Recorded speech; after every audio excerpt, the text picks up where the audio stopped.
Voting Keir Starmer, the UK Premier. Yes, he's coming tonight. What do you think of him? Some of his colleagues in government are quite critical of you. Well, I'm going to see him in about an hour, so I have to be. When Donald Trump was questioned about Keir Starmer, his response made it clear he hasn't forgotten the harsh remarks Starmer and the Labour Party made about him, calling Trump a sociopath, tyrant, racist, sad little man, and several other insults. Labour defined the tone of its connection with Trump, and now Keir Starmer faces the consequences because Trump is known for holding grudges and openly declaring his desire for payback. At the start of his presidency, he may try to appear composed by calling Starmer a decent individual, yet everyone understands what he truly intends. Trump has already put Starmer in his place by excluding him from the inauguration, even though other leaders, such as Italy's Prime Minister, received invitations, breaking long-standing tradition. So how did Keir Starmer lose favor, and what exactly is Trump doing about it? In this video, we'll uncover the full story. Keir Starmer believed he could ridicule, ignore, and openly challenge Donald Trump without facing any backlash. He assumed that since Britain had been America's closest partner for decades, the special alliance would survive regardless of who governed. But Trump doesn't operate that way. He's a man who remembers opponents and strikes back without hesitation. Now Starmer is beginning to understand just how severely he misjudged him. But for the liars and cheaters and fraudsters and censors and imposters who have commandeered our government, it will be their judgment day. From being ignored at Trump's inauguration to enduring economic retaliation, Starmer's administration is witnessing with alarm as Britain's sway in Washington disintegrates before their eyes. Labour spent years ridiculing Trump, labeling him a bigot, a menace to democracy, and a political joke. But now Trump holds authority, and he does not forget. Did the Foreign Secretary take that opportunity to apologize for making derogatory and scatological references, including, and I quote, Trump is not only a woman-hating, neo-Nazi sympathizing sociopath, he is also a profound threat to the international order. And if he did not apologize, will the Prime Minister do so now on his behalf? Given that most of his cabinet signed a motion to ban President Trump from addressing Parliament, will the Prime Minister show that he and his government can be more than student politicians by asking you, Mr. Speaker, to extend an invitation to President Trump to address Parliament on his... Sound like he wants to invite President-elect Trump to Parliament. He needs to look after the special relationship. The US is our single biggest trade partner. Given the risk of increased tariffs on UK exports, which threaten our manufacturing sector, will the Prime Minister commit now to continue the negotiations on our free trade agreement with the US, which the Biden administration cancelled? Trump despises Starmer, and this goes beyond politics. It's personal. Labour supporters traveled to the United States to campaign for Kamala Harris, an unforgivable instance of direct involvement in an American election.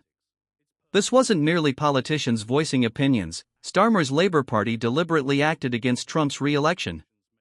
In response, Trump openly declared he would pursue legal measures against Labour for meddling in U.S. affairs. We start in the US, where Donald Trump's presidential campaign has made a legal complaint against the Labour Party here for what it claims is illegal foreign contributions and interference in the US election. A statement from the Trump-Vance campaign says the far-left Labour Party has inspired Kamala's dangerous liberal policies and rhetoric. In recent weeks, they've recruited and sent party members to campaign for Kamala in critical battleground states, attempting to influence our election. A now-deleted social media post from a senior Labour official said that there were 10 spots available to travel to the US and that the party would sort housing for volunteers. But Labour officials say activists who have been campaigning for Kamala Harris are doing so in their personal capacity and are not organised or funded by the party. The Labour Party has played down accusations by Donald Trump's campaign team that it has interfered in the US election by sending volunteers to campaign for Kamala Harris. The Trump team complained to the US Federal Election Commission after Labour members were sent a message on the social media platform LinkedIn asking people to travel to the United States. It's up to private individuals to choose what they do with their money and their time. It's not unusual for supporters of a party in one country to campaign for a sister party in another country. It happens both way round, as it has done this time, but none of this was organised or funded by the Labour Party, and that's quite proper. And now Trump is taking revenge. In Washington, Labor is viewed as an adversary, a party opposing everything Trump stands for: national independence, anti-globalism, and economic patriotism. Trump aims to lower taxes and revive manufacturing. Meanwhile, Starmer supports global regulatory systems. Trump envisions a powerful military partnership founded on strength, not red tape. Yet Starmer prefers soft, European-style diplomacy. Before moving ahead, tell us, are you enjoying the video? If so, please like and share it, and subscribe to our channel for more exclusive updates on the dramatic transformations shaping British politics. Let's move forward. In addition, Trump favors direct trade agreements with nationalist leaders like Italy's Meloni and Argentina's Milei. To him, Keir Starmer represents another weak, pro-EU, pro-China government, not a dependable partner. Still, Starmer is struggling to remain significant, attempting to please Trump in every way possible to earn goodwill. But it won't succeed. On behalf of His Majesty's Government and the United Kingdom, I would like to send my warmest congratulations to President Trump on his inauguration as the 47th President of the United States. For centuries, the relationship between our two nations has been one of collaboration, cooperation, and enduring partnership. It is a uniquely close bond. Together, we have defended the world from tyranny and worked towards our mutual security and prosperity. With President Trump's long-standing affection and historical ties to the United Kingdom, I know that depth of friendship will continue. The United Kingdom and the United States will work together to ensure the success of both our countries and deliver for people on both sides of the Atlantic. Since our first meeting in September, the President and I have spoken about the need to deepen and invest in the transatlantic relationship. We will continue to build upon the unshakable foundations of our historic alliance as we tackle together the global challenges we face and take our partnership to the next level, focused on shared opportunities ahead for growth. I look forward to our next meeting as we continue our shared mission to ensure the peace, prosperity, and security of our two great nations. The special relationship between the United Kingdom and the United States will continue to flourish for many years to come. However, if Starmer expects Trump to treat him with respect, he must comply with whatever Trump demands. And that would involve following direct instructions and reshaping policies according to Trump's wishes. I was in government when Trump came in, and this is a foreshadowing for the Prime Minister of what is going to come under a Trump administration.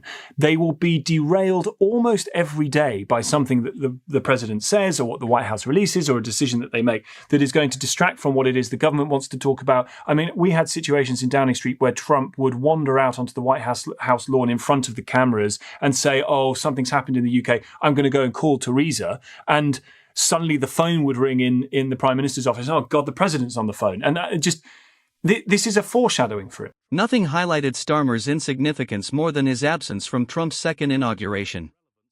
Trump personally welcomed Italy's Giorgia Meloni, Argentina's Javier Milei, and Nigel Farage, all right-wing nationalist figures who grasped the shifting political landscape. Starmer, however, was completely missing. To make matters worse, Trump gave Britain's right-wing populists the royal treatment. Farage was celebrated at exclusive Trump gatherings, mingling with leading Republican financiers and strategists. You have a man from Europe, I don't know if he's here, I saw him backstage. What he did was, and what he is doing is sort of what we did a few years ago. He's doing a great job. He's always been my friend for some reason. He liked me, I liked him. And he's shaking it up pretty good over there. He was the big winner of the last election in the UK, and he's a very spectacular man, very highly respected, Nigel Farage.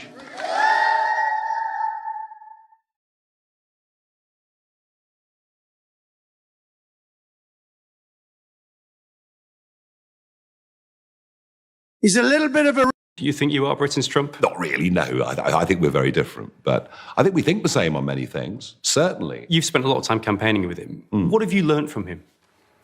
I think he's learned quite a lot from me. I think it goes both ways, yeah. What's he learned from you? Oh, I think he was watching my speeches in the European Parliament for many years. Really? Before he decided to run, yes. He's told you that? I know that to be true. However, Peter Mandelson, Starmer's pick for UK ambassador, was ridiculed behind closed doors, his name tied to the corrupt globalist establishment. The message couldn't be clearer. Trump's America no longer acknowledges Starmer's Britain. And this is only the start.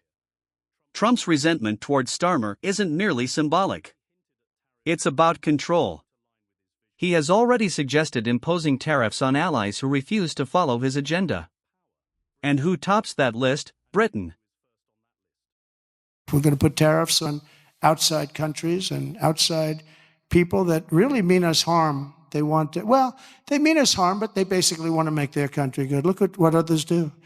China's a tremendous tariff maker, and India and Brazil and so many countries. And so we're not going to let that happen any longer, because we're going to put America first, always put America first. That's what's going to happen. We're going to establish a very fair system where money is going to come into our coffers, and America is going to be very rich again, and it's going to happen very quickly. It's time for the United States to return to the system that made us richer and more powerful than ever before. Now, Trump's economic advisors are preparing to pressure the UK with tough trade conditions, fully aware that Starmer holds no real influence in Washington. In addition, Labour's pro-China outlook makes Britain an easy target for American trade backlash. That's because Trump views Starmer as a globalist betrayer who would prefer dealing with Beijing over Washington. Ironically, Starmer's eagerness for a UK-US trade agreement hands Trump the advantage. He knows Starmer will have to accept degrading terms just to prevent economic fallout. Under Trump's leadership, Britain's access to American markets could decline sharply, a potential catastrophe for the UK economy, and one entirely of Starmer's own making. I will deal with whoever is the president of America. It's very possible that Donald Trump will return to the White House at the start of the next year. Your team has, I think, quite close links to parts of the Biden administration. Have you had any contact with the Trump team? Well, look, you're right. We do have close links with the Biden administration. That is very important to us, particularly in terms of our history, our traditions and our values as a Labour Party. But ultimately, later this year, it falls to the American people to decide who they want as their president. And I will deal with whoever is the president of America. The special relationship, the long-standing relationship that we've had, not least on nuclear deterrence, is far stronger than the identity of the next president of the US. Have you had any outreach or ties with the Trump campaign, the Trump operation so far? No. So Keir Starmer, the United States and France are Britain's biggest allies. You become Prime Minister, there could be a world in which Trump and Marine Le Pen are in office. How would you feel about this? It's for voters in America and France to decide who they want as their leaders. And if I'm privileged enough to come into office to serve this country, I will deal with the leaders of other countries as they've been elected in by those that live there and those that voted them in. As if Starmer's troubles weren't severe enough, he now faces the fury of Elon Musk. Musk isn't just a billionaire but also a major force within Trump's circle and one of the most powerful figures in world affairs. And he utterly dislikes Keir Starmer. For months, Musk has used his X platform to tear down Starmer's reputation, criticizing him for failing to address grooming gangs, suppressing free expression and online opposition, and aligning himself with European bureaucrats. Why is the guy who is probably the richest man in the world setting out, as he has done, saying that he is going to undermine the British government, that he's trying to get rid of a recently democratically elected government in this country?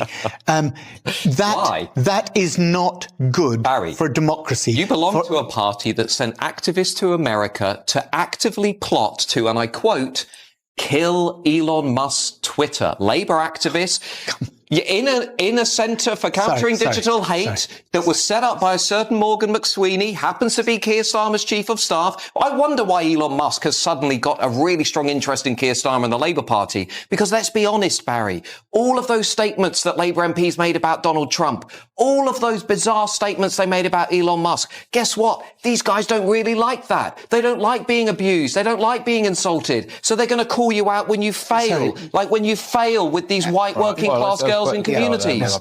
Well, look, it is about the richest man in the world trying to undermine democracy. That is wrong. And if you can't see that, Matt, then I would be very surprised. I've spent more of my time recently looking at how the Labour Party has been undermining free speech and free expression. On the question of Elon Musk, look, I think most people are more interested in what's going to happen to the NHS, frankly, than what's happening on Twitter. Child sexual exploitation is utterly sickening, utterly sickening. And for many, many years, too many victims have been completely let down by perverse ideas about community relations, or by the idea that institutions must be protected above all else. And they've not been listened to and they've not been heard. Those that are spreading lies and misinformation as far and as wide as possible, they're not interested in victims. They're interested in themselves. Those who are cheerleading Tommy Robinson, not interested in justice. They're supporting a man who went to prison for nearly collapsing a grooming case, a gang grooming case.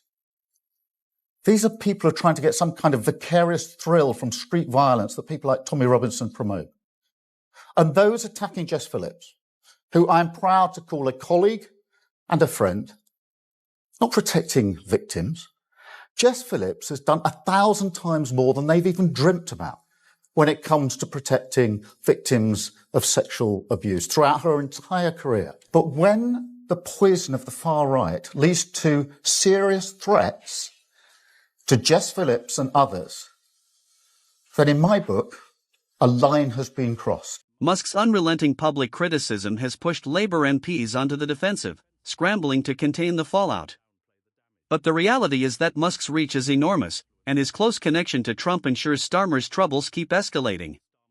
Musk has hinted at urging fresh inquiries into Labour's shortcomings, a step that could embarrass Starmer's administration on the global stage.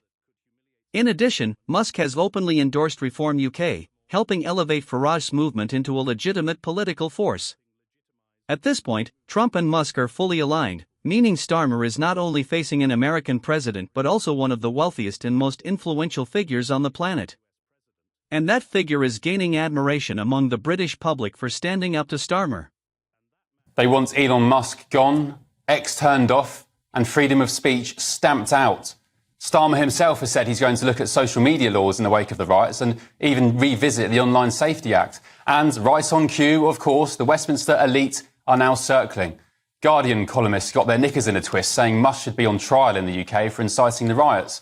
And Keir Starmer's champagne socialist biographer, Tom Baldwin, called for regulation of social media platforms, even saying free speech was not absolute. Make no mistake, the minority racist idiots who caused the worst of these riots have opened the floodgates for a power grab of our civil liberties under this Labour government. And it's a crying shame that it's a US-based South African who's the only one with the balls to stick up for British citizens. With Trump refusing to cooperate and Musk actively undermining his administration, quiet discussions are spreading through Westminster about whether the special relationship can be repaired while Starmer remains in office. For many within Labour, the answer is no. That's because as long as Starmer holds power, Trump will keep punishing Britain economically, leaving the UK stuck on his blacklist and seen as weak, insignificant, and expendable. The only path to rebuilding ties with Trump's America is for Labour to remove Starmer and appoint a leader who isn't loathed by the White House. And as time passes, more Labour MPs will begin to wonder whether keeping Starmer is truly worth the cost. Nonetheless, I think there is the possibility of severe turbulence ahead. And, you know, there is a group of very, very powerful, probably they've got the intellectual edge at the moment, the Blairites. And I'm thinking of people like Wes Streeting and lots of his allies, Liz Kendall being one of his allies and stuff, inside, the reformers inside government. And there is the soft left, who would probably gather, as it were, under the Angela Rayner banner these days, I think. But Louise Hay would certainly be part of that instinct. And I just really, really hope they don't go to war with each other. Because if that happens, then I think the British public will say, they're exactly like... Now the question remains, how long will it take for Labour to realise that the only path forward is to remove their anti-Trump leader and plead for Washington's forgiveness? In this situation, Trump holds all the power, and Starmer has none.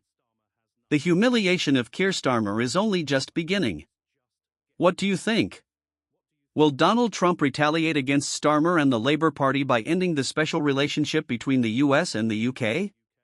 Isn't it clear that the only way Britain could restore that bond is by replacing Starmer? Share your opinions in the comments section below. Do you believe Donald Trump has taken Labour's attacks personally? Would you like to see more videos like this one? If so, please like and share the video, and subscribe for more updates on British politics and the changes shaping it. Until next time, stay tuned.